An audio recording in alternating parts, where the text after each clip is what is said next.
सत श्री अकाल मेरे प्यारे बच्चों।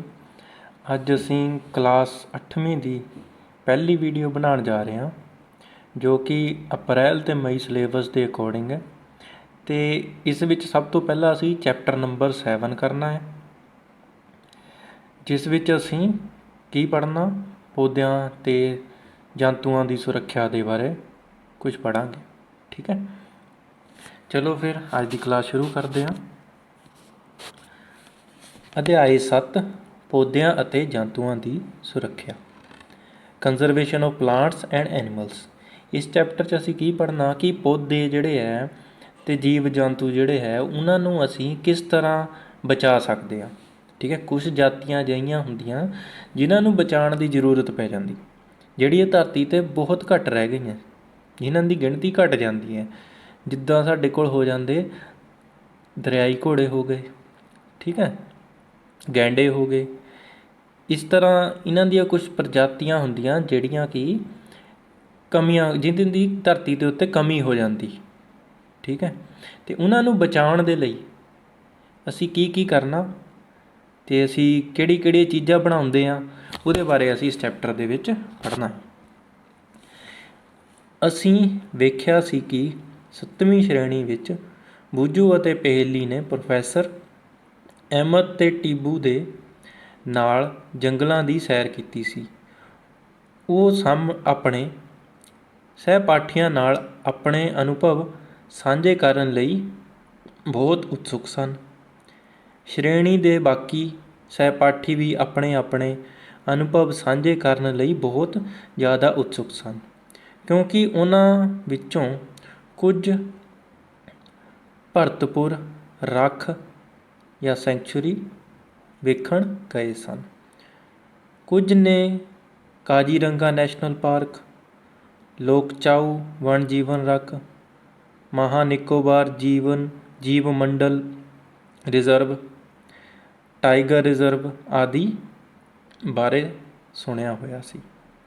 हुण असी 7वीं क्लास च इन्हां चीज़ां नूं सारियां नूं पढ़ के आ चुके हैं। ठीक है, उन्हां दे विच असी नैशनल पार्क, रिजर्व, रख, इन्हां बारे असी पढ़ चुके हैं। ठीक है, हुण असी थोड़ा जिहा इस तो अगे जा रहे हैं। ठीक है, अगली क्लास दे विच थोड़ा जिहा अगे पढ़ांगे इन्हां तो। ठीक है, की आउंदा है। हुण देखो पहेली की पुछ रही है, नैशनल पार्क वन जीवन रखां ਅਤੇ जीव मंडल रिजर्व खेतर ਨੂੰ ਬਣਾਉਣ ਦਾ ਕੀ ਉਦੇਸ਼ ਹੈ। ਇਹ ਅਸੀਂ ਕਿਉਂ ਬਣਾਉਂਦੇ ਹਾਂ, ਉਹੀ ਤੁਹਾਨੂੰ ਦੱਸਿਆ ਸੀ ਪਹਿਲਾਂ ਵੀ ਕਿ ਕਈ ਪੌਦੇ ਅਤੇ ਕਈ ਜਾਨਵਰ ਹੈ ਜਿਹੜੇ ਵਿਲੁਪਤ ਹੋ ਸਕਦੇ ਨੇ। ठीक है, जिन्होंने सानू बचाने की जरूरत है, जिन्हों की गिणती धरती के उत्तर बहुत घट गई है, इस करके उन्होंने बचाना बहुत जरूरी है। ठीक है जी, चलो अगे पढ़ते हैं। 7.1 जंगलों की कटाई अते इस दे कारण। जंगलों की कटाई नूं असीं इंग्लिश विच की कहते हैं, डिफोरस्टेशन, ते कारण नूं कहते कॉज।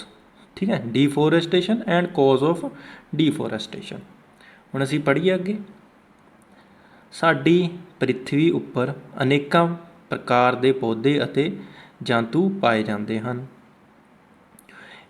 ये मनुख जाति की भलाई अते जिउंदे रहण लई बहुत जरूरी हैं। सानूं पता है पौधे सानूं ऑक्सीजन दिंदे है, खाना भी प्रदान करते हैं।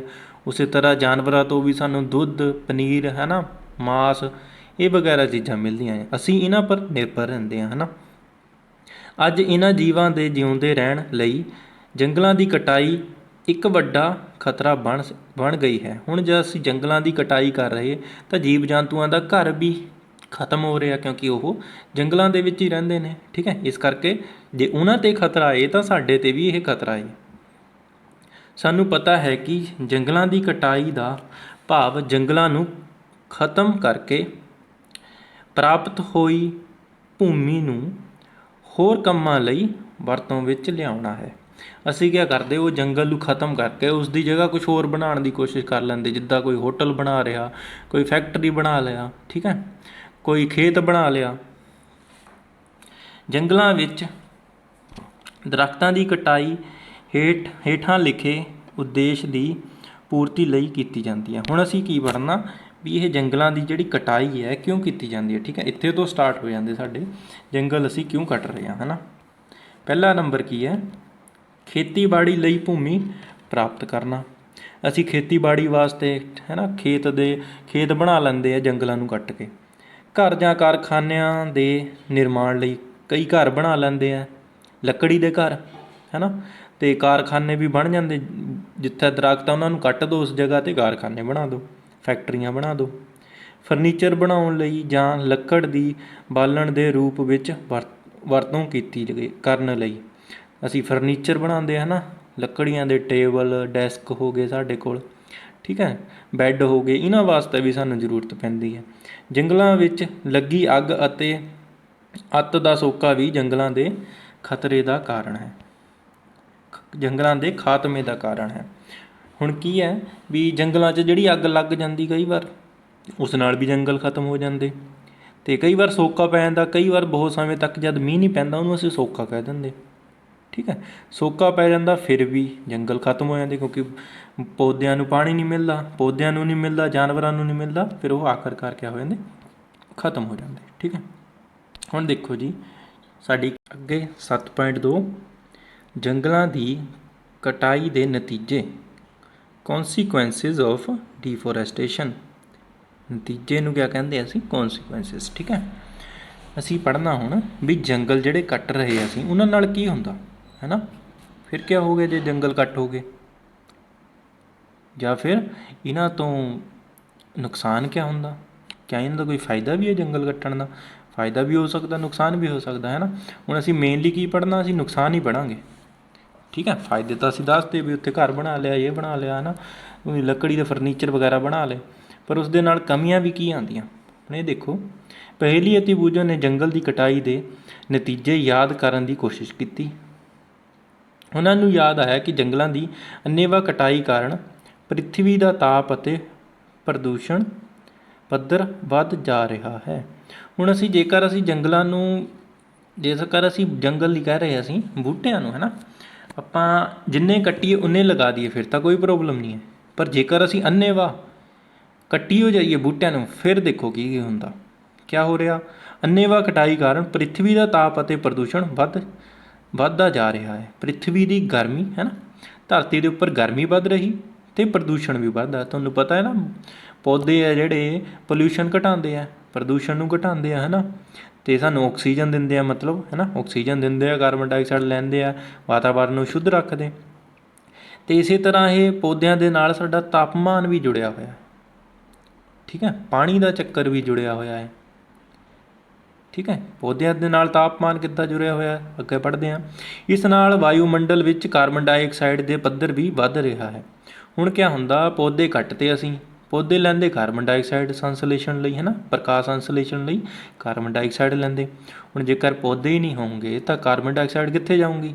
ਧਰਤੀ ਦੇ ਉੱਪਰ ਹੀ ਰਹੇਗੀ, ਠੀਕ ਹੈ। ਪਲਾਂਟਸ ਨੇ ਤਾਂ ਲਈ ਨਹੀਂ, ਪੌਦਿਆਂ ਨੇ ਤਾਂ ਲਈ ਨਹੀਂ, ਫਿਰ ਉਹ ਧਰਤੀ ਦੇ ਉੱਤੇ ਹੀ ਰਹੇਗੀ। ਹੁਣ ਉਹ ਕਿਆ ਹੋਇਆ, ਉਹ ਜਿਹੜੀ ਕਾਰਬਨ ਡਾਈਆਕਸਾਈਡ ਹੈ ਉਹਦੇ ਕਾਰਨ ਕਿਆ ਹੋਇਆ, ਜਿਹੜਾ ਧਰਤੀ ਹੈ ਉਹਦੇ ਉੱਤੇ ਕਾਰਬਨ ਡਾਈਆਕਸਾਈਡ ਦੀ ਮਾਤਰਾ ਵੱਧ ਗਈ। ਮਾਤਰਾ ਵਧਣੇ ਦੇ ਨਾਲ ਕਿਆ ਹੋਇਆ, ਕਾਰਬਨ ਡਾਈਆਕਸਾਈਡ ਹੈ ਜਿਹੜੀ, ਉਹਦੇ ਕਰਕੇ ਕਿਆ ਹੁੰਦਾ, ਉਹ ਅਜਿਹੀ ਗੈਸ ਹੈ ਜਿਹੜੀ ਗਰਮੀ ਨੂੰ ਸੋਕਦੀ ਹੈ। ਹੁਣ ਜਿਹੜੀ ਸੂਰਜ ਦੀ ਗਰਮੀ ਨੂੰ ਗੈਸ ਨੇ ਸੋਕਣਾ ਅਤੇ ਉਹ ਧਰਤੀ ਗਰਮ ਹੋ ਜਾਣੀ ਆਪਣੇ ਆਪ, ਠੀਕ ਹੈ। ਇਹ ਤਾਂ ਬਹੁਤ ਗਲਤ ਗੱਲ ਹੈ। ਹੁਣ ਭੂਮੀ ਅੰਦਰਲੇ ਪਾਣੀ ਦਾ ਪੱਧਰ ਘਟਦਾ ਹੈ ਅਤੇ ਧਰਤੀ ਦਾ ਜਿਹੜਾ ਪਾਣੀ ਹੈ ਨਾ ਉਹ ਵੀ ਘਟਦਾ, ਉਹਦਾ ਪੱਧਰ। ਹੁਣ ਗਰਮੀ ਹੋ ਗਈ ਤਾਂ ਉਹ ਤਾਂ ਹੋਣਾ ਹੀ ਆ, ਗਰਮੀ ਨਾਲ ਕਿਆ ਹੋ ਗਿਆ, ਪਾਣੀ ਵੀ ਘਟਣਾ, ਪਾਣੀ ਦਾ ਸੋਕੇ ਪੈਣੇ ਹੈ ਨਾ, ਪਾਣੀ ਦਾ ਹੌਲੀ ਹੌਲੀ ਪੱਧਰ ਵੀ ਘਟਣਾ ਪੈਣਾ, ਠੀਕ ਹੈ। ਹੁਣ ਅਸੀਂ ਦੇਖੋ ਬੂਝੋ ਕੀ ਕਹਿੰਦਾ, ਜੰਗਲਾਂ ਦੀ ਕਟਾਈ ਨਾਲ ਇੱਕ ਪਾਸੇ ਜਿੱਥੇ ਵਰਖਾ ਵਿੱਚ ਕਮੀ ਆਉਂਦੀ ਹੈ ਤਾਂ ਦੂਸਰੇ ਪਾਸੇ ਹੜ੍ਹ ਆਉਣਾ ਕਿਵੇਂ ਸੰਭਵ ਹੋ ਸਕਦਾ ਹੈ? ਬੂਝੋ ਪੁੱਛਦਾ, ਕਹਿੰਦਾ ਜੇਕਰ ਕਹਿੰਦਾ ਜੰਗਲ ਕੱਟ ਕੇ ਅਸੀਂ ਇੱਕ ਪਾਸੇ ਤਾਂ ਕਹਿ ਰਹੇ ਕਿ ਵਰਖਾ ਨਹੀਂ ਹੁੰਦੀ, ਦੂਜੇ ਪਾਸੇ ਕਹਿ ਰਹੇ ਹੜ੍ਹ ਵੀ ਆਉਂਦਾ ਹੈ ਨਾ। ਹੁਣ ਵਰਖਾ ਕਿਉਂ ਨਹੀਂ ਹੁੰਦੀ? ਕਿਉਂਕਿ ਸਾਨੂੰ ਪਤਾ ਹੈ ਜਿਹੜਾ ਬਾਸ਼ਪੀਕਰਨ ਹੁੰਦਾ ਹੈ ਨਾ, ਜਿਹੜਾ ਪੌਦੇ ਵੀ ਹੈ ਉਹ ਵੀ ਪਾਣੀ ਛੱਡਦੇ ਆ ਨਾ ਇਨਵਾਇਰਮੈਂਟ ਦੇ ਵਿੱਚ ਹੈ ਨਾ, ਵਾਤਾਵਰਨ ਦੇ ਵਿੱਚ ਪੌਦੇ ਵੀ ਪਾਣੀ ਛੱਡਦੇ ਆ, ਠੀਕ ਹੈ। ਅਤੇ ਅਸੀਂ ਕੀ ਕਰਦੇ ਆ ਫਿਰ, ਉਹ ਜਿਹੜਾ ਉਹ ਪਾਣੀ ਹੈ ਉਹੀ ਤਾਂ ਮੀਂਹ ਬਣ ਕੇ ਵਾਪਸ ਆਉਂਦਾ, ਠੀਕ ਹੈ। ਹੁਣ ਜੇਕਰ ਪੌਦੇ ਹੀ ਨਹੀਂ ਹੋਣਗੇ ਤਾਂ ਸਾਡੇ ਕੋਲ ਵਰਖਾ ਦੇ ਅਸਾਰ ਵੀ ਘਟ ਜਾਣੇ ਹੈ ਨਾ, ਵਰਖਾ ਦੇ ਅਸਾਰ ਘਟ ਗਏ ਮੰਨ ਗਏ। ਹੁਣ ਕਹਿੰਦੇ ਹੜ੍ਹ ਦਾ ਵੀ ਸੰਭਾਵਨਾ ਕਿੱਦਾਂ ਹੈਗੀ? ਹੁਣ ਜੇਕਰ ਪੌਦੇ ਘਟ ਜਾਣਗੇ, ਠੀਕ ਹੈ, ਪੌਦੇ ਕੀ ਕਰਦੇ, ਮਿੱਟੀ ਨੂੰ ਜਕੜ ਕੇ ਰੱਖਦੇ, ਹੈ ਨਾ, ਮਿੱਟੀ ਨੂੰ ਜਕੜ ਕੇ ਰੱਖਦੇ, ਅਤੇ ਜਿਹੜਾ ਪਾਣੀ ਆਉਂਦਾ, ਉਹ ਪਾਣੀ ਜਦ ਆਉਂਦਾ ਏ ਤਾਂ ਉਹਦੀ ਸਪੀਡ ਨੂੰ ਵੀ ਹੌਲੀ ਕਰ ਦਿੰਦੇ, ਹੈ ਨਾ। ਜਦ ਵੀ ਪਾਣੀ ਤੇਜ਼ ਆਉਂਦਾ ਤਾਂ ਪੌਦਿਆਂ 'ਚ ਵੱਜ ਕੇ, ਕਿਉਂਕਿ ਉਹਨਾਂ ਨੇ ਮਿੱਟੀ ਜਕੜੀ ਹੋਈ ਤਾਂ ਉਹਨੂੰ ਸਪੀਡ ਨੂੰ ਹੌਲੀ ਕਰ ਦਿੰਦਾ, ਅਤੇ ਇਸ ਤਰ੍ਹਾਂ ਹੜ੍ਹ ਵੀ ਘਟਦੇ ਤੇ ਪਾਣੀ ਦੇ ਨਾਲ। ਹੜ੍ਹ ਦੀ ਸਪੀਡ, ਹੜ੍ਹ ਕਿਆ ਹੁੰਦਾ, ਸਪੀਡ ਵਾਲਾ ਪਾਣੀ ਹੁੰਦਾ, ਹੈ ਨਾ, ਇੱਕਦਮ ਆਉਂਦਾ ਜਿਹੜਾ, ਅਤੇ ਉਹਦੇ ਵੀ ਸਾਡੇ ਕੋਲ ਅਸਾਰ ਵੱਧ ਜਾਣੇ ਜੇ ਪੌਦੇ ਕੱਟ ਦਿੱਤੇ ਅਸੀਂ। ਹੁਣ ਅੱਗੇ ਦੇਖੋ, ਉਹਨਾਂ ਨੂੰ ਪਤਾ ਹੈ ਕਿ ਜੰਗਲਾਂ ਦੀ ਕਟਾਈ ਕਾਰਨ ਕੁਦਰਤੀ ਸੰਤੁਲਨ ਦੀ ਵੀ ਵਿਗੜ ਜਾਂਦਾ ਹੈ। ਹੁਣ ਕੁਦਰਤੀ ਸੰਤੁਲਨ ਤਾਂ ਵਿਗੜ ਹੀ ਗਿਆ। ਪ੍ਰੋਫੈਸਰ ਅਹਿਮਦ ਨੇ ਉਹਨਾਂ ਨੂੰ ਦੱਸਿਆ ਸੀ ਕਿ ਜੇਕਰ ਜੰਗਲਾਂ ਦੀ ਕਟਾਈ ਇਸੇ ਤਰ੍ਹਾਂ ਹੀ ਚੱਲਦੀ ਰਹੀ ਤਾਂ ਵਰਖਾ ਅਤੇ ਭੂਮੀ ਦੀ ਉਪਜਾਊ ਸ਼ਕਤੀ ਵਿੱਚ ਵੀ ਕਮੀ ਆ ਜਾਵੇਗੀ। ਹੁਣ ਭੂਮੀ ਦੀ ਉਪਜਾਊ ਸ਼ਕਤੀ ਕਿੱਥੇ ਤੋਂ ਆ ਗਈ, ਵਰਖਾ ਤਾਂ ਅਸੀਂ ਪੜ੍ਹ ਲਿਆ। ਭੂਮੀ ਦੀ ਉਪਜਾਊ ਸ਼ਕਤੀ ਕਿਆ ਹੋਇਆ, ਜਦ ਜਿੱਦਾਂ ਹੁਣ ਅਸੀਂ ਬੂਟੇ ਕੱਟ ਦਿੱਤੇ, ਠੀਕ ਹੈ, ਕਿਆ ਹੁੰਦਾ, ਪੌਦੇ ਵੀ ਉਹਨਾਂ ਦੇ ਜਿਹੜੇ ਪੱਤੇ ਹੈ ਜਦ ਗਲ ਸੜ ਜਾਂਦੇ, ਉਹ ਵੀ ਧਰਤੀ ਦੇ ਵਿੱਚ ਹੀ ਮਿਕਸ ਹੁੰਦੇ, ਹੈ ਨਾ, ਤਾਂ ਉਹਨਾਂ ਦੇ ਵਿੱਚ ਵੀ ਕੁਛ ਪੋਸ਼ਕ ਤੱਤ ਹੁੰਦੇ ਜਿਹੜੇ ਧਰਤੀ 'ਚ ਮਿਲ ਜਾਂਦੇ, ਠੀਕ ਹੈ, ਅਤੇ ਇਸ ਤਰ੍ਹਾਂ ਉਹ ਥੋੜ੍ਹੀ ਬਹੁਤੀ ਮਿੱਟੀ ਵੀ ਉਪਜਾਊ ਹੋ ਜਾਂਦੀ, ਠੀਕ ਆ। ਹੋਰ ਕੀ ਹੁੰਦਾ, ਹੁਣ ਜੇਕਰ ਪੌਦੇ ਕੱਟ ਦਿੱਤੇ ਅਸੀਂ, ਉਹ ਹੜ੍ਹ ਆਊਗਾ, ਉਹ ਮਿੱਟੀ ਜਿਹੜੀ ਆ ਉਹ ਰੜੋ ਕੇ ਲੈ ਜਾਊਗਾ, ਠੀਕ ਹੈ, ਮੀਂਹ ਨਹੀਂ ਪੈਣਾ, ਉਹ ਮਿੱਟੀ ਸੁੱਕ ਵੀ ਸਕਦੀ ਹੈ। ਹੁਣ ਇਹਦੇ ਕਾਰਨ ਕਿਆ ਹੋਇਆ, ਉਹਦੇ ਜਿਹੜੀ ਉਪਜਾਊ ਸ਼ਕਤੀ ਉਹ ਤਾਂ ਆਪੇ ਘਟ ਜਾਣੀ। ਇੱਥੋਂ ਤੱਕ ਕਿ ਸੋਕਾ ਅਤੇ ਹੜ੍ਹਾਂ ਵਰਗੀਆਂ ਕੁਦਰਤੀ ਕਰੋਪੀਆਂ ਦੇ ਆਉਣ ਦੀ ਸੰਭਾਵਨਾ ਵੱਧ ਜਾਵੇਗੀ। ਇਹ ਤਾਂ ਦੱਸ ਦਿੱਤਾ ਤੁਹਾਨੂੰ ਯਾਦ ਹੋਵੇਗਾ ਕਿ ਪ੍ਰਕਾਸ਼ ਸੰਸਲੇਸ਼ਣ ਦੀ ਕਿਰਿਆ ਸਮੇਂ ਪੌਦਿਆਂ ਨੂੰ ਭੋਜਨ ਬਣਾਉਣ ਲਈ ਕਾਰਬਨ ਡਾਈਆਕਸਾਈਡ ਗੈਸ ਦੀ ਜ਼ਰੂਰਤ ਹੁੰਦੀ ਹੈ। ਅਸੀਂ ਪੜ੍ਹ ਲਿਆ ਕਾਰਬਨ ਡਾਈਆਕਸਾਈਡ ਜ਼ਰੂਰੀ ਆ ਪੌਦਿਆਂ ਨੂੰ, ਹੈ ਨਾ, ਪ੍ਰਕਾਸ਼ ਸੰਸਲੇਸ਼ਣ ਲਈ, ਫੋਟੋਸਿੰਥੇਸਿਸ ਲਈ। ਘੱਟ ਦਰੱਖਤਾਂ ਦਾ ਭਾਵ ਹੈ ਕਿ ਕਾਰਬਨ ਡਾਈਆਕਸਾਈਡ ਦੇ ਉਪਯੋਗ ਵਿੱਚ ਕਮੀ ਆਉਣਾ। ਹੁਣ ਕਾਰਬਨ ਡਾਈਆਕਸਾਈਡ ਜੇ ਪੌਦੇ ਕੱਟਤੇ, ਕਾਰਬਨ ਡਾਈਆਕਸਾਈਡ ਪੌਦਿਆਂ ਨੇ ਲੈਣੀ ਹੋਈ ਨਹੀਂ, ਹੁਣ ਪੌਦੇ ਤਾਂ ਖਤਮ ਹੋ ਗਏ, ਪੌਦੇ ਤਾਂ ਕੱਟ ਦਿੱਤੇ, ਹੁਣ ਕਾਰਬਨ ਡਾਈਆਕਸਾਈਡ ਉੱਥੇ ਹੀ ਰਹਿ ਗਈ ਵਾਪਸ, ਹੈ ਨਾ, ਇਨਵਾਇਰਮੈਂਟ 'ਚ ਬਚੀ ਰਹਿ ਗਈ। ਇਸ ਨਾਲ ਵਾਯੂਮੰਡਲ ਵਿੱਚ ਇਸ ਦੀ ਮਾਤਰਾ ਵੱਧ ਜਾਂਦੀ ਹੈ। ਕਾਰਬਨ ਡਾਈਆਕਸਾਈਡ ਵੱਧ ਗਈ ਵਾਯੂਮੰਡਲ 'ਚ, ਕਿਉਂਕਿ ਕਾਰਬਨ ਡਾਈਆਕਸਾਈਡ ਪ੍ਰਿਥਵੀ ਦੁਆਰਾ ਉਤਸਰਜਿਤ ਤਾਪ ਵਿਕਰਣਾਂ ਨੂੰ ਸੋਖ ਲੈਂਦੀ ਹੈ। ਹੁਣ ਇਹ ਕਿਆ ਕਰਦੀ, ਜਿਹੜੀ ਗਰਮੀ ਆਉਂਦੀ ਉਹਨੂੰ ਕਿਆ ਕਰਦੀ, ਤਾਪ ਨੂੰ ਕਿਆ ਕਰਦੀ, ਕਾਰਬਨ ਡਾਈਆਕਸਾਈਡ ਸੋਖਦੀ ਹੈ। ਕਾਰਬਨ ਡਾਈਆਕਸਾਈਡ ਨੇ ਤਾਪ ਸੋਖ ਲਿਆ ਤਾਂ ਧਰਤੀ ਦਾ ਟੈਂਪਰੇਚਰ ਆਪੇ ਵੱਧ ਗਿਆ। ਹੁਣ ਦੇਖੋ, ਪਿਛਲੇ ਸਾਲ ਨਾਲ ਤੋਂ ਜਾਂ ਉਸ ਤੋਂ ਪਿਛਲੇ ਸਾਲ ਨਾਲ ਤੋਂ ਇਸ ਵਾਰ ਗਰਮੀ ਜ਼ਿਆਦਾ ਪਵੇਗੀ, ਠੀਕ ਹੈ, ਹਰ ਸਾਲ ਇੱਦਾਂ ਹੀ ਹੁੰਦਾ। ਉਹ ਥੋੜ੍ਹੀ ਪੁਆਇੰਟਾਂ 'ਚ 0.1 ਡਿਗਰੀ ਇਸ ਤਰ੍ਹਾਂ ਵੱਧਦਾ ਰਹਿੰਦਾ ਟੈਂਪਰੇਚਰ। ਕਾਹਦੇ ਕਰਕੇ, ਉਹੀ ਜਿਹੜਾ ਅਸੀਂ ਪੌਦੇ ਕੱਟ ਰਹੇ ਹਾਂ, ਪ੍ਰਦੂਸ਼ਣ ਫੈਲਾ ਰਹੇ ਹਾਂ, ਠੀਕ ਹੈ, ਕਾਰਬਨ ਡਾਈਆਕਸਾਈਡ ਦੀ ਮਾਤਰਾ ਵੱਧਦੀ ਹੈ ਤਾਂ ਆਪਣੇ ਆਪ ਟੈਂਪਰੇਚਰ ਵੀ ਵਧਣਾ ਹੈ। ਇਸ ਤਰ੍ਹਾਂ ਇਸ ਦੀ ਮਾਤਰਾ ਦੇ ਵਧਣ ਨਾਲ ਵਿਸ਼ਵ ਦੇ ਤਾਪਮਾਨ ਵਿੱਚ ਵਾਧਾ ਹੋ ਜਾਂਦਾ ਹੈ। ਪ੍ਰਿਥਵੀ ਦੇ ਤਾਪਮਾਨ ਵਿੱਚ ਵਾਧੇ ਦੇ ਕਾਰਨ ਜਲ ਚੱਕਰ ਦਾ ਸੰਤੁਲਨ ਵਿਗੜ ਜਾਂਦਾ ਹੈ। ਹੁਣ ਜਿਹੜਾ ਵਾਟਰ ਸਾਈਕਲ ਹੈ, ਜਲ ਚੱਕਰ ਹੈ, ਉਹਦਾ ਵੀ ਕੰਮ ਵਿਗੜ ਜਾਣਾ, ਠੀਕ ਹੈ। ਵਰਖਾ ਦੀ ਦਰ ਵਿੱਚ ਕਮੀ ਆਉਂਦੀ ਹੈ ਅਤੇ ਜਿਸ ਕਾਰਨ ਸੋਕਾ ਪੈਂਦਾ ਹੈ। ਹੁਣ ਸੋਕਾ ਕਿਆ ਹੁੰਦਾ, ਹੁਣ ਜਦ ਬਹੁਤ ਸਮੇਂ ਤੱਕ ਕਿਸੇ ਜਗ੍ਹਾ ਦੇ ਵਿੱਚ ਮੀਂਹ ਨਹੀਂ ਪੈਂਦਾ, ਵਰਖਾ ਨਹੀਂ ਪੈਂਦੀ, ਤਾਂ ਉੱਥੇ ਅਸੀਂ ਕਿਆ ਕਹਿੰਦੇ, ਉੱਥੇ ਸੋਕਾ ਆ ਗਿਆ। ਉੱਥੇ ਕਿਆ ਹੈ, ਮਿੱਟੀ ਨੂੰ ਪਾਣੀ ਨਹੀਂ ਮਿਲਿਆ, ਉਹਨੂੰ ਅਸੀਂ ਕਿਆ ਕਹਿੰਦੇ, ਸੋਕਾ। ਉਹ ਮਿੱਟੀ ਕਿਆ ਹੋ ਜਾਂਦੀ, ਬਿਲਕੁਲ ਭੁਰਭੁਰੀ ਜੀ, ਠੀਕ ਹੈ, ਉਹਦੇ ਵਿੱਚ ਪਾੜ ਪੈ ਜਾਂਦੇ ਮਿੱਟੀ ਦੇ ਵਿੱਚ, ਠੀਕ ਹੈ, ਉੱਥੇ ਕੁਛ ਹੋਣਾ ਔਖਾ ਹੈ, ਮਤਲਬ ਪੌਦੇ ਵਗੈਰਾ ਉੱਥੇ ਨਹੀਂ ਹੋ ਸਕਦੇ ਸੌਖੇ। ਭੂਮੀ ਦੇ ਗੁਣਾਂ ਵਿੱਚ ਪਰਿਵਰਤਨ ਆਉਣ ਦਾ ਮੁੱਖ ਕਾਰਨ ਵੀ ਜੰਗਲਾਂ ਦੇ ਅੰਨ੍ਹੇਵਾਹ ਕਟਾਈ ਹੈ। ਹੁਣ ਜਿਹੜੀ ਮਿੱਟੀ ਦੇ ਗੁਣ ਹੈ ਉਹ ਵੀ ਖਤਮ ਹੋ ਰਹੇ, ਹੈ ਨਾ, ਕਟਾਈ ਦੇ ਕਾਰਨ, ਉਹ ਵੀ ਦੱਸ ਦਿੱਤਾ ਤੁਹਾਨੂੰ। ਕਿਸੇ ਖੇਤਰ ਦੀ ਭੂਮੀ ਦੇ ਭੌਤਿਕ ਗੁਣਾਂ ਉੱਪਰ ਦਰੱਖਤ ਲਗਾਉਣ ਅਤੇ ਬਨਸਪਤੀ ਦਾ ਗਹਿਰਾ ਪ੍ਰਭਾਵ ਪੈਂਦਾ ਹੈ। ਜੇ ਕਿਸੇ ਜਗ੍ਹਾ ਦੇ ਵਿੱਚ ਅਸੀਂ ਪੌਦੇ ਲਗਾਉਂਦੇ ਹਾਂ, ਉੱਥੇ ਦੀ ਜਿਹੜੀ ਉਪਜਾਊ ਹੋਣ ਦਾ ਮਿੱਟੀ ਦਾ ਕਾਰਨ ਉਹ ਪੌਦੇ ਹੀ ਹੁੰਦੇ। ਯਾਦ ਰੱਖੋ, ਤੁਸੀਂ 7ਵੀਂ ਸ਼੍ਰੇਣੀ ਵਿੱਚ ਪੜ੍ਹਿਆ ਸੀ ਕਿ ਕਿਵੇਂ ਦਰੱਖਤ ਭੂ-ਖੋਰ ਨੂੰ ਰੋਕਦੇ ਹਨ। ਦਰੱਖਤ ਕਿਆ ਕਰਦੇ, ਸੋਇਲ ਇਰੋਜ਼ਨ ਕਹਿੰਦੇ ਜਿਹਨੂੰ ਅਸੀਂ ਇੰਗਲਿਸ਼ 'ਚ, ਭੂ-ਖੋਰ ਨੂੰ ਰੋਕ ਲੈਂਦੇ, ਹੈ ਨਾ, ਕਿਉਂਕਿ ਮਿੱਟੀ ਨੂੰ ਜਕੜ ਕੇ ਰੱਖਦੇ ਤਾਂ ਮਿੱਟੀ ਜਿਹੜੀ ਹੈ ਸੌਖੀ ਨਹੀਂ ਉੱਡਦੀ। ਹਵਾ ਨਾਲ, ਪਾਣੀ ਨਾਲ, ਹੜ੍ਹ ਕਹਿ ਸਕਦੇ ਅਸੀਂ, ਹੈ ਨਾ, ਉਹਦੇ ਨਾਲ ਮਿੱਟੀ ਸੌਖੀ ਨਹੀਂ ਉੱਡਦੀ। ਉਹਨੂੰ ਅਸੀਂ ਕਿਆ ਕਹਿੰਦੇ, ਸੋਇਲ ਇਰੋਜ਼ਨ ਕਹਿੰਦੇ। ਜੇ ਮਿੱਟੀ ਉੜੇ ਤਾਂ ਸੋਇਲ ਇਰੋਜ਼ਨ, ਅਤੇ ਉਹ ਦਰੱਖਤ ਕਿਆ ਕਰਦੇ, ਉਹਨੂੰ ਰੋਕਦੇ ਆ, ਸੋਇਲ ਇਰੋਜ਼ਨ ਨੂੰ। ਮਿੱਟੀ ਉੱਤੇ ਦਰੱਖਤਾਂ ਦੀ ਕਮੀ ਕਾਰਨ ਭੂਮੀ ਦਾ ਖੋਰ ਜ਼ਿਆਦਾ ਹੁੰਦਾ ਹੈ। ਜੇ ਪੌਦੇ ਨਹੀਂ ਹੋਣਗੇ ਤਾਂ ਭੂਮੀ ਖੋਰ ਜ਼ਿਆਦਾ ਹੋਊਗਾ। ਠੀਕ ਹੈ, ਮਿੱਟੀ ਜਿਹੜੀ ਹੈ ਉਹਦੀ ਸੋਇਲ ਇਰੋਜ਼ਨ ਜ਼ਿਆਦਾ ਹੋਣੀ। ਜਦੋਂ ਪੌਦੇ ਹੀ ਨਹੀਂ ਹੋਣੇ ਉਹਨੂੰ ਫੜਨ ਦੇ ਲਈ, ਪੌਦਿਆਂ ਦੀਆਂ ਜੜ੍ਹਾਂ ਮਿੱਟੀ ਨੂੰ ਫੜ ਕੇ ਰੱਖਦੀਆਂ ਨਾ। ਜਦੋਂ ਮਿੱਟੀ ਦੀ ਉੱਪਰਲੀ ਪਰਤ ਨਸ਼ਟ ਹੋ ਜਾਂਦੀ ਹੈ ਤਾਂ ਹੇਠਲੀਆਂ ਸਖਤ ਚਟਾਨਾਂ ਦਿਖਾਈ ਦੇਣ ਲੱਗ ਜਾਂਦੀਆਂ ਹਨ।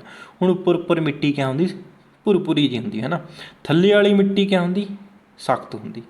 ਠੀਕ ਹੈ, ਤਾਂ ਅਸੀਂ ਕਿਆ ਹੁੰਦਾ, ਉੱਪਰ ਵਾਲੀ ਮਿੱਟੀ ਉੜ ਜਾਂਦੀ ਜਦ ਦਰਖਤ ਨਹੀਂ ਲੱਗਦੇ, ਤਾਂ ਥੱਲੇ ਵਾਲੀ ਜਿਹੜੀ ਚਟਾਨਾਂ ਵਰਗੀ ਮਿੱਟੀ ਹੈ, ਠੋਸ ਮਿੱਟੀ ਹੈ ਨਾ, ਜਾਂ ਫਿਰ ਚਟਾਨਾਂ ਹੀ ਹੁੰਦੀਆਂ, ਉਹ ਦਿਖਾਈ ਦੇਣ ਲੱਗ ਪੈਂਦੀਆਂ। ਇਸ ਮਿੱਟੀ ਵਿੱਚ ਮੱਲੜ ਦੀ ਕਮੀ ਹੁੰਦੀ ਹੈ। ਇਹ ਮਿੱਟੀ ਹੈ ਜਿਹੜੀ 'ਚ ਪਾਣੀ ਵੀ ਘੱਟ ਹੈ। ਠੀਕ ਹੈ, ਇਹ ਸੋਫਟ ਵੀ ਘੱਟ ਹੈ। ਠੀਕ ਹੈ ਨਾ, ਠੋਸ ਜਿਹੀ ਹੁੰਦੀ ਹੈ। ਇਸ ਲਈ ਇਸ ਦੀ ਉਪਜਾਊ ਸ਼ਕਤੀ ਵੀ ਘੱਟ ਹੁੰਦੀ ਹੈ ਅਤੇ ਉਹ ਉਪਜਾਊ ਵੀ ਘੱਟ ਹੋਊਗੀ।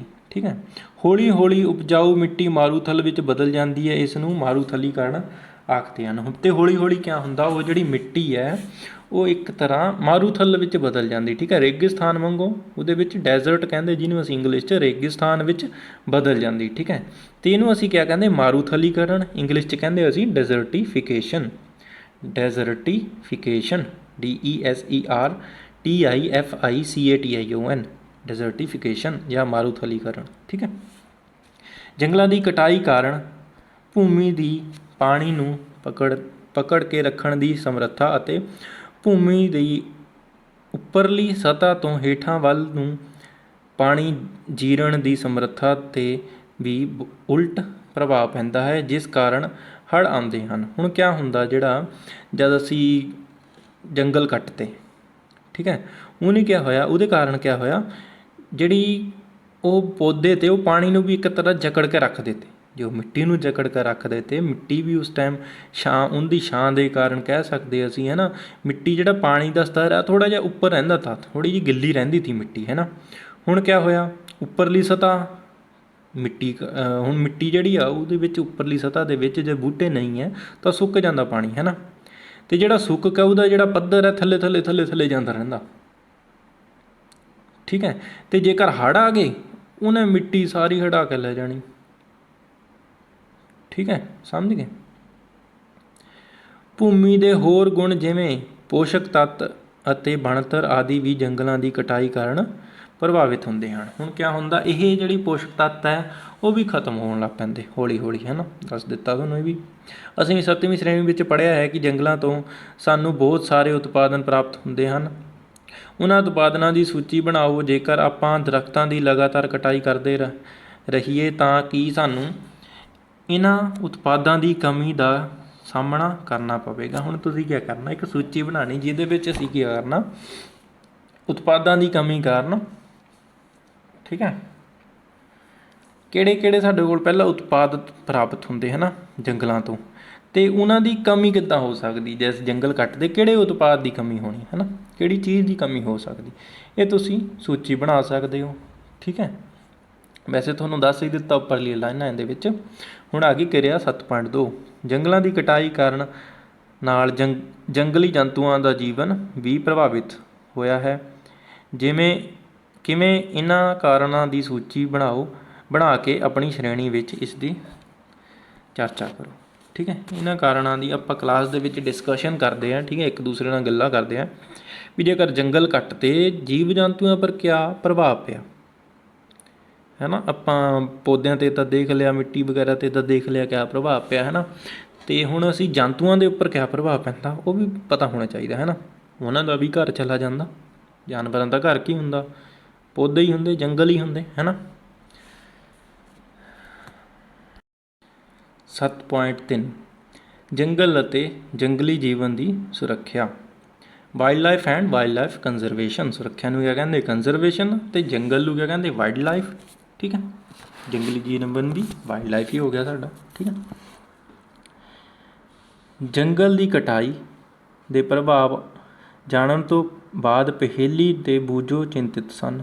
ਉਹਨਾਂ ਨੇ ਦੇਖਿਆ ਵੀ ਜੰਗਲ ਕੱਟਣ ਦਾ ਇੰਨਾ ਕੁਛ ਹੋ ਗਿਆ, ਅਸੀਂ ਪੜ੍ਹਿਆ ਨਾ, ਜਾਨਵਰਾਂ ਦੇ ਘਰ ਚਲੇ ਗਏ, ਮਿੱਟੀ ਸੋਕਾ ਪੈ ਗਿਆ, ਹੜ੍ਹ ਆ ਗਏ, ਅਤੇ ਟੈਂਪਰੇਚਰ ਵੱਧ ਗਿਆ, ਧਰਤੀ ਦਾ ਕਿਆ ਤਾਪ ਵੱਧ ਗਿਆ, ਹੈ ਨਾ। ਉਹ ਪ੍ਰੋਫੈਸਰ ਅਹਿਮਦ ਕੋਲ ਗਏ ਅਤੇ ਉਹਨਾਂ ਨੂੰ ਪੁੱਛਿਆ ਕਿ ਜੰਗਲ ਅਤੇ ਜੰਗਲੀ ਜੀਵਨ ਨੂੰ ਕਿਸ ਤਰ੍ਹਾਂ ਬਚਾਇਆ ਜਾ ਸਕਦਾ ਹੈ। ਹੁਣ ਉਹਨਾਂ ਨੂੰ ਚਿੰਤਾ ਪੈ ਗਈ ਵੀ ਇਹ ਤਾਂ ਗਲਤ ਗੱਲ ਹੈ ਬਈ, ਜੰਗਲਾਂ ਨੂੰ ਅੰਨ੍ਹੇਵਾਹ ਕੱਟਣਾ ਤਾਂ ਗਲਤ ਗੱਲ ਹੈ। ਹੁਣ ਅਹਿਮਦ ਪ੍ਰੋਫੈਸਰ ਤੋਂ ਪੁੱਛਦੇ ਕਿ ਸਰ ਅਸੀਂ ਹੁਣ ਕਿਸ ਤਰ੍ਹਾਂ ਇਹਨਾਂ ਨੂੰ ਬਚਾਈਏ, ਕਿੱਦਾਂ ਇਹਨਾਂ ਚੀਜ਼ਾਂ ਤੋਂ, ਹੈ ਨਾ।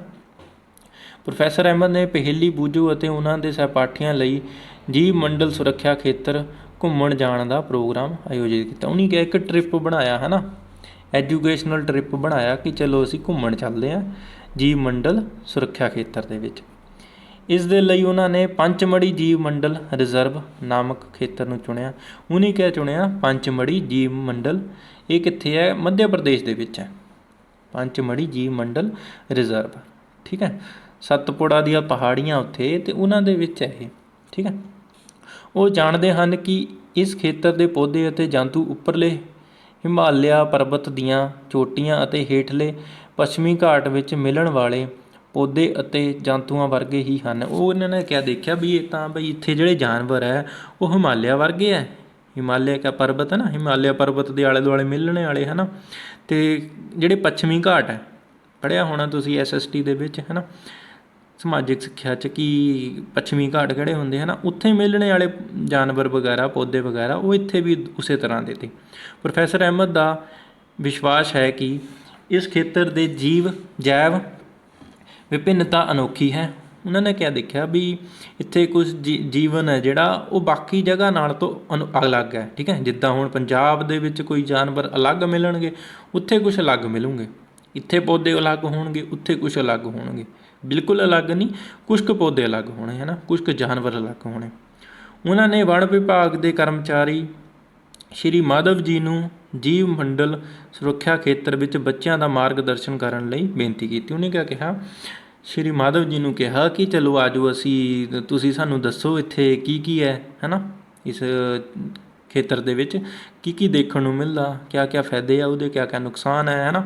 ਇਹ ਚੀਜ਼ਾਂ ਸਾਰੀਆਂ ਆਪਾਂ ਸਿੱਖੀ ਉਹਨਾਂ ਤੋਂ, ਮਾਰਗਦਰਸ਼ਨ ਕਰਨ ਤਾਂ ਕਿ ਉਹਨਾਂ ਨੇ ਦੱਸਿਆ ਕਿ ਜੈਵ ਵਿਭਿੰਨਤਾ ਵਾਲੇ ਮਹੱਤਵਪੂਰਨ ਖੇਤਰਾਂ ਦਾ ਸੁਰੱਖਿਅਣ ਸਾਡੀ ਰਾਸ਼ਟਰੀ ਪਰੰਪਰਾ ਦਾ ਇੱਕ ਹਿੱਸਾ ਹੈ। ਕਹਿੰਦਾ ਇਹਨਾਂ ਦੀ ਸੁਰੱਖਿਆ ਕਰਨਾ ਸਾਡਾ, ਅਸੀਂ ਕਹਿ ਸਕਦੇ ਸਾਡਾ ਅਧਿਕਾਰ ਹੈ ਇੱਕ, ਹੈ ਨਾ, ਅਧਿਕਾਰ ਵੀ ਕਹਿ ਸਕਦੇ ਹਾਂ, ਸਾਡੇ ਲਈ ਜ਼ਰੂਰੀ ਹੈ ਰਾਸ਼ਟਰੀ ਲੈਵਲ 'ਤੇ, ਹੈ ਨਾ, ਸਾਨੂੰ ਇਹ ਜ਼ਰੂਰ ਕਰਨਾ ਚਾਹੀਦਾ।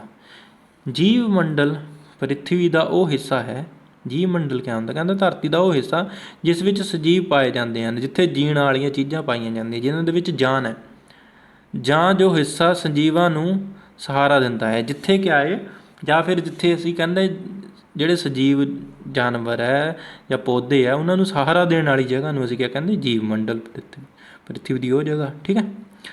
ਜੈਵ ਵਿਭਿੰਨਤਾ ਤੋਂ ਕੀ ਭਾਵ ਹੈ, ਜੈਵ ਵਿਭਿੰਨਤਾ ਤੋਂ ਕਿਆ ਭਾਵ ਹੈ ਕਿ ਪ੍ਰਿਥਵੀ 'ਤੇ ਪਾਈਆਂ ਜਾਣ ਵਾਲੀਆਂ ਭਿੰਨ ਭਿੰਨ ਜੀਵਾਂ ਦੀਆਂ ਪ੍ਰਜਾਤੀਆਂ। ਹੁਣ ਕਈ ਪਰਜੀਵ ਹੈ ਜਿਹੜੇ ਤੁਹਾਨੂੰ ਦੱਸਿਆ ਮੈਂ, ਇੱਥੇ ਮਿਲਦੇ ਆ ਉੱਥੇ ਨਹੀਂ ਮਿਲਦੇ, ਉੱਥੇ ਮਿਲਦੇ ਇੱਥੇ ਨਹੀਂ ਮਿਲਦੇ, ਉਹ ਅਲੱਗ-ਅਲੱਗ ਜਿਹੜੀਆਂ ਪ੍ਰਜਾਤੀਆਂ ਹੈ ਉਹਨਾਂ ਨੂੰ ਅਸੀਂ ਕਿਆ ਕਹਿੰਦੇ, ਜੈਵ ਵਿਭਿੰਨਤਾ। ਉਹਨਾਂ ਦੇ ਆਪਸੀ ਅਤੇ ਵਾਤਾਵਰਨ ਨਾਲ ਸੰਬੰਧ ਅਤੇ ਹੋਰ ਕਿਆ ਹੈ, ਅਤੇ ਉਹ ਕਿਸ ਤਰ੍ਹਾਂ ਰਹਿੰਦੇ ਆਪਣੇ ਆਲੇ ਦੁਆਲੇ ਦੇ ਵਿੱਚ, ਉਹਨੂੰ ਅਸੀਂ ਕਿਆ ਕਹਿੰਦੇ, ਜੈਵ ਵਿਭਿੰਨਤਾ, ਠੀਕ ਹੈ।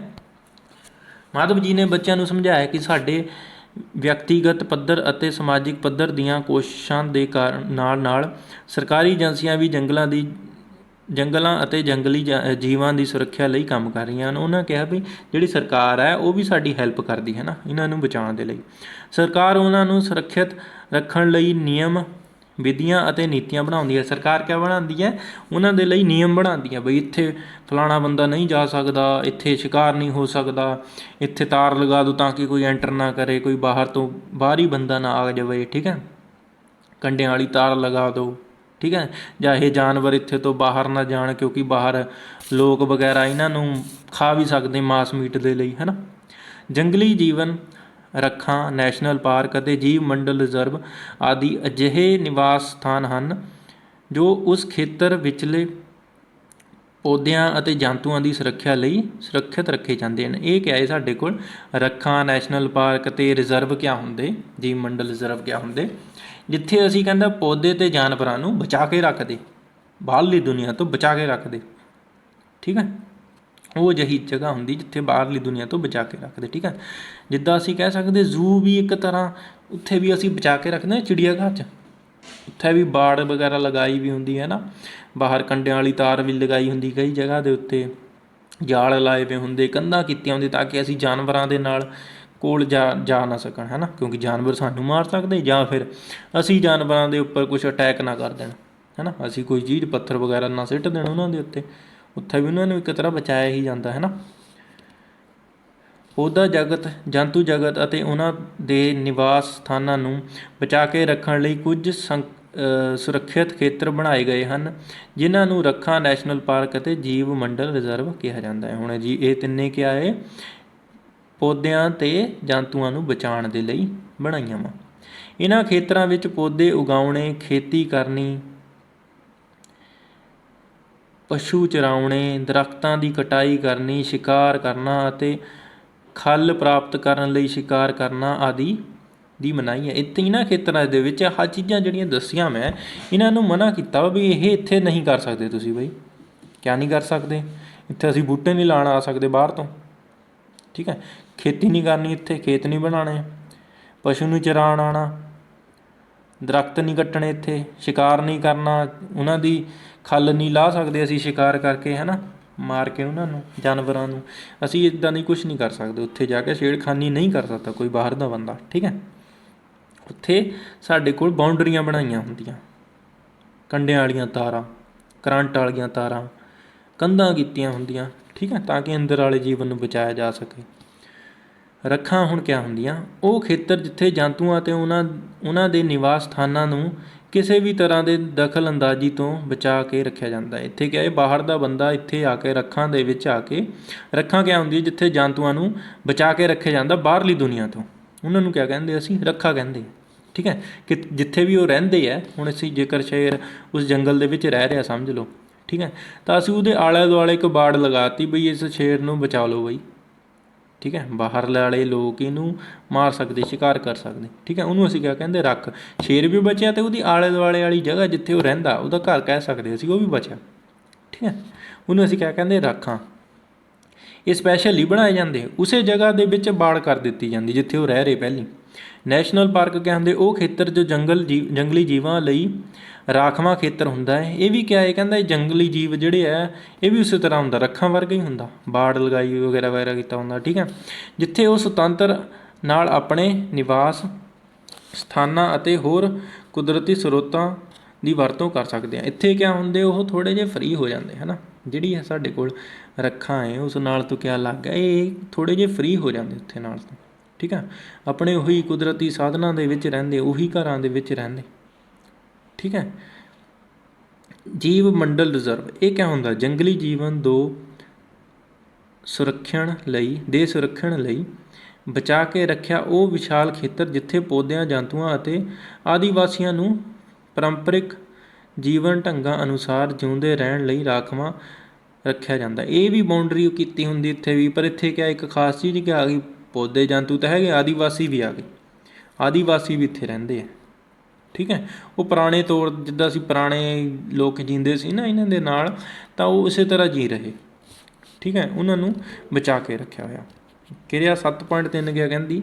ਆਪਣੇ ਜ਼ਿਲ੍ਹੇ ਦੇ ਅਤੇ ਦੇਸ਼ ਵਿਚਲੇ ਨੈਸ਼ਨਲ ਪਾਰਕ, ਰੱਖਾਂ ਅਤੇ ਜੀਵ ਮੰਡਲ ਰਿਜ਼ਰਵ ਆਦਿ ਰਾਖਵੇਂ ਖੇਤਰ ਦੀ ਸੰਖਿਆ ਪਤਾ ਕਰਕੇ ਸਾਰਣੀ 7.1 ਵਿੱਚ ਭਰੋ। ਇਹਨਾਂ ਖੇਤਰਾਂ ਨੂੰ ਆਪਣੇ ਪ੍ਰਾਂਤ ਅਤੇ ਭਾਰਤ ਦੇ ਨਕਸ਼ੇ ਵਿੱਚ ਵੀ ਦਰਸਾਓ। ਇਹ ਤੁਹਾਡੇ ਕੋਲ 7.1 ਸਾਰਣੀ ਹੈ।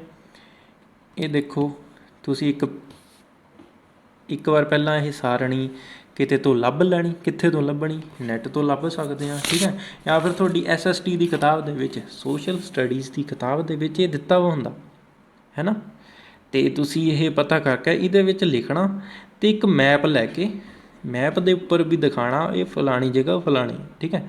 ਜਿੱਦਾਂ Abohar wildlife sanctuary Punjab ਦੇ ਵਿੱਚ ਹੈ, Jhajjar Bacholi wildlife sanctuary ਵੀ ਪੰਜਾਬ ਦੇ ਵਿੱਚ ਹੈ, ਠੀਕ ਹੈ, ਅਤੇ ਨੰਗਲ ਵਾਈਲਡ ਲਾਈਫ ਸੈਂਚੁਰੀ ਵੀ ਹੈਗੀ ਹੈ, ਠੀਕ ਹੈ। ਇਸ ਤਰ੍ਹਾਂ ਤੁਸੀਂ ਲੱਭਣੀਆਂ ਕੀ ਹੈ, ਤੁਹਾਨੂੰ ਮਿਲ ਜਾਣੀ SST ਦੀ ਕਿਤਾਬ ਦੇ ਵਿੱਚ, ਆਪਣੀ ਸੋਸ਼ਲ ਸਾਇੰਸ ਹੈ ਜਿਹੜੀ ਸਾਡੇ ਕੋਲ, ਸਮਾਜਿਕ ਸਿੱਖਿਆ, ਉਸ ਦੀ ਕਿਤਾਬ 'ਚ ਮਿਲ ਜਾਣੀ, ਛੋਟੀਆਂ ਕਲਾਸਾਂ 'ਚ ਵੀ, ਤੁਹਾਡੀ ਕਲਾਸ 'ਚ, ਠੀਕ ਹੈ। ਇਹਨੂੰ ਲੱਭ ਕੇ ਅਸੀਂ ਲਿਖ ਲੈਣਾ। ਜੇ ਨਹੀਂ ਮਿਲੀਆਂ ਤਾਂ ਮੈਂ ਅਗਲੀ ਵੀਡੀਓ ਦੇ ਵਿੱਚ ਤੁਹਾਨੂੰ ਦੱਸ ਦੇਵਾਂਗਾ। ਠੀਕ ਹੈ, ਤੁਸੀਂ ਕਮੈਂਟ ਦੇ ਵਿੱਚ ਦੱਸ ਦਿਓ ਕਿ ਤੁਹਾਨੂੰ ਨਹੀਂ ਮਿਲੀਆਂ, ਤਾਂ ਅਸੀਂ ਅਗਲੀ ਵਾਰ ਇਹਨਾਂ ਨੂੰ ਕਰ ਲਵਾਂਗੇ। ਜੀਵ ਮੰਡਲ ਰਿਜ਼ਰਵ, ਜੀਵ ਮੰਡਲ ਰਿਜ਼ਰਵ ਜਾਂ ਫਿਰ ਬਾਇਓਸਫੀਅਰ ਰਿਜ਼ਰਵ, ਇਹ ਕਿਆ ਹੁੰਦਾ? ਪ੍ਰੋਫੈਸਰ ਅਹਿਮਦ ਅਤੇ ਮਾਧਵ ਜੀ ਦੇ ਨਾਲ ਬੱਚੇ ਜੀਵ ਮੰਡਲ ਰਿਜ਼ਰਵ ਖੇਤਰ ਵਿੱਚ ਦਾਖਲ ਹੋਏ। ਉਹਨਾਂ ਨੇ ਦੇਖਿਆ ਜੀਵ ਮੰਡਲ ਰਿਜ਼ਰਵ। ਮਾਧਵ ਜੀ ਨੇ ਸਮਝਾਇਆ ਕਿ ਜੈਵ ਵਿਭਿੰਨਤਾ ਦੀ ਸੁਰੱਖਿਆ ਦੇ ਉਦੇਸ਼ ਲਈ ਜੀਵ ਮੰਡਲ ਰਿਜ਼ਰਵ ਬਣਾਏ ਗਏ ਹਨ। ਇਹ ਕਿਉਂ ਬਣਾਏ ਜਾਂਦੇ ਜੀਵ ਮੰਡਲ ਰਿਜ਼ਰਵ? ਤਾਂ ਕਿ ਜਿਹੜੇ ਜੈਵ ਵਿਭਿੰਨਤਾ, ਅਲੱਗ-ਅਲੱਗ ਤਰ੍ਹਾਂ ਦੇ ਜਾਨਵਰ, ਉਹਨਾਂ ਦੀਆਂ ਕਿਸਮਾਂ ਜਿਹੜੀਆਂ ਇੱਥੇ ਰਹਿ ਰਹੀਆਂ, ਉਹਨਾਂ ਨੂੰ ਬਚਾਇਆ ਜਾ ਸਕੇ। ਠੀਕ ਹੈ, ਜਿਵੇਂ ਕਿ ਤੁਸੀਂ ਜਾਣਦੇ ਹੋ ਕਿ ਜੈਵ ਵਿਭਿੰਨਤਾ ਦੇ ਤੋਂ ਭਾਵ ਹੈ ਕਿਸੇ ਖਾਸ ਖੇਤਰ ਵਿੱਚ ਪਾਏ ਜਾਣ ਵਾਲੇ ਸਾਰੇ ਪੌਦਿਆਂ, ਜੰਤੂਆਂ ਅਤੇ ਸੂਖਮ ਜੀਵਾਂ ਦੀਆਂ ਭਿੰਨ-ਭਿੰਨ ਪ੍ਰਜਾਤੀਆਂ ਦਾ ਸਮੂਹ। ਠੀਕ ਹੈ, ਇਹ ਕਿਹਾ ਅਲੱਗ-ਅਲੱਗ ਜੀਵਾਂ ਦੀਆਂ ਪ੍ਰਜਾਤੀਆਂ ਦੇ ਸਮੂਹ ਨੂੰ ਜਿਹੜੀਆਂ ਉੱਥੇ ਹੀ ਪਾਇਆ ਜਾਂਦੀਆਂ, ਉਹਨਾਂ ਨੂੰ ਬਚਾਇਆ ਜਾਏਗਾ। ਠੀਕ ਹੈ, ਉੱਥੇ ਪਾਈਆਂ ਜਾਂਦੀਆਂ, ਬਾਹਰ ਕਿਤੇ ਜਾ ਕੇ ਨਹੀਂ ਪਾਈ ਜਾਣੀਆਂ। ਪੰਜਾਬ 'ਚ ਕੁਝ ਚੀਜ਼ ਪਾਈ ਜਾਊਗੀ, ਉੱਥੇ ਨਹੀਂ ਪਾਈ ਜਾਊਗੀ। ਮੱਧ ਪ੍ਰਦੇਸ਼ 'ਚ ਨਹੀਂ ਪਾਈ ਜਾਊਗੀ, ਰਾਜਸਥਾਨ 'ਚ ਨਹੀਂ ਪਾਈ ਜਾਊਗੀ। ਠੀਕ ਹੈ, ਇਸ ਤਰ੍ਹਾਂ ਦੀ ਪ੍ਰਜਾਤੀਆਂ ਨੂੰ ਅਸੀਂ ਬਚਾ ਲੈਂਦੇ। ਕਿਸੇ ਖੇਤਰ ਦਾ ਜੀਵ ਮੰਡਲ ਰਿਜ਼ਰਵ ਉਸ ਖੇਤਰ ਦੀ ਜੈਵ ਵਿਭਿੰਨਤਾ ਅਤੇ ਸੱਭਿਆਚਾਰ ਨੂੰ ਬਚਾ ਕੇ ਰੱਖਣ ਵਿੱਚ ਸਹਾਇਤਾ ਕਰਦਾ ਹੈ। ਜੈਵ ਵਿਭਿੰਨਤਾ ਤਾਂ ਬਚਾਉਂਦਾ ਹੀ ਬਚਾਉਂਦਾ, ਹੋਰ ਕਿਆ, ਸੱਭਿਆਚਾਰ ਨੂੰ ਵੀ ਬਚਾ ਲੈਂਦਾ ਉੱਥੇ ਦੇ, ਕਿਉਂਕਿ ਉੱਥੇ ਕਿਆ ਹੈ, ਹੁਣ ਜੰਗਲੀ ਜਾਨਵਰ ਵੀ ਹੈਗੇ ਆ ਅਤੇ ਆਦੀਵਾਸੀ ਵੀ ਹੈਗੇ ਆ। ਇੱਕ ਜੀਵ ਮੰਡਲ ਰਿਜ਼ਰਵ ਅੰਦਰ ਹੋਰ ਵੀ ਕਈ ਸੁਰੱਖਿਆ ਖੇਤਰ ਹੋ ਸਕਦੇ ਹਨ। ਇੱਕ ਜੀਵ ਮੰਡਲ ਰਿਜ਼ਰਵ ਦੇ ਵਿੱਚ ਕੁਝ ਹੋਰ ਚੀਜ਼ਾਂ ਵੀ ਹੋ ਸਕਦੀਆਂ, ਰੱਖਾਂ ਵੀ ਹੋ ਸਕਦੀਆਂ, ਨੈਸ਼ਨਲ ਪਾਰਕ ਵੀ ਹੋ ਸਕਦੇ। ਠੀਕ ਹੈ, ਮਤਲਬ ਕਿ ਜੀਵ ਮੰਡਲ ਰਿਜ਼ਰਵ ਇੱਕ ਬੜੀ ਜਗ੍ਹਾ ਹੈ, ਉਹਦੇ ਵਿੱਚ ਕਿਆ ਰੱਖਾਂ ਆ ਸਕਦੀਆਂ, ਕਈ ਰੱਖਾਂ ਆ ਸਕਦੀਆਂ, ਕਈ ਨੈਸ਼ਨਲ ਪਾਰਕ ਆ ਸਕਦੇ। ਠੀਕ ਹੈ, ਮਤਲਬ ਬਾਇਓਸਫੀਅਰ ਰਿਜ਼ਰਵ ਹੈ ਜਿਹੜਾ ਜੀਵ ਮੰਡਲ ਰਿਜ਼ਰਵ ਹੈ, ਉਹ ਬਹੁਤ ਬੜੀ ਜਗ੍ਹਾ ਹੁੰਦੀ। ਠੀਕ ਹੈ, ਪੰਚਮੜੀ ਜੀਵ ਮੰਡਲ ਰਿਜ਼ਰਵ ਅੰਦਰ ਸਤਪੁੜਾ ਨਾਂ ਦਾ ਇੱਕ ਨੈਸ਼ਨਲ ਪਾਰਕ ਅਤੇ ਬੋਰੀ ਅਤੇ ਪੰਚਮੜੀ ਨਾਂ ਦੀਆਂ ਰੱਖਾਂ ਵੀ ਹਨ। ਆਹ ਦੇਖੋ ਕਿਆ ਹੈ, ਕਹਿੰਦਾ ਪੰਚਮੜੀ ਦੇ ਵਿੱਚ ਜਿਹੜਾ ਜੀਵ ਮੰਡਲ ਰਿਜ਼ਰਵ ਆ, ਉਹਦੇ ਵਿੱਚ ਦੇਖੋ ਨੈਸ਼ਨਲ ਪਾਰਕ ਹੈ, 2 ਰੱਖਾਂ ਹੈ। ਠੀਕ ਹੈ ਨਾ, ਰਿਜ਼ਰਵ ਕਿਆ ਹੁੰਦਾ? ਬੜਾ ਹੁੰਦਾ। ਬਾਇਓਸਫੀਅਰ ਰਿਜ਼ਰਵ ਜਾਂ ਜੀਵ ਮੰਡਲ ਰਿਜ਼ਰਵ ਕਿਆ ਬਹੁਤ ਬੜੀ ਜਗ੍ਹਾ ਹੁੰਦੀ। ਚਲੋ ਬੱਚਿਓ, ਅੱਜ ਦੇ ਲਈ ਇੰਨਾ ਹੀ, ਬਾਕੀ ਅਸੀਂ ਕੱਲ੍ਹ ਤੋਂ ਸ਼ੁਰੂ ਕਰਦੇ ਹਾਂ। ਠੀਕ ਹੈ, ਅਤੇ ਜੇਕਰ ਤੁਹਾਡਾ ਕੋਈ ਕੁਐਸਚਨ ਹੋਵੇ ਤਾਂ ਕਮੈਂਟ ਬਾਕਸ 'ਚ ਟਾਈਪ ਕਰ ਦਿਓ, ਜਿਸ ਦਾ ਆਨਸਰ ਅਸੀਂ ਅਗਲੀ ਵੀਡੀਓ ਦੇ ਵਿੱਚ ਦੇ ਦੇਵਾਂਗੇ।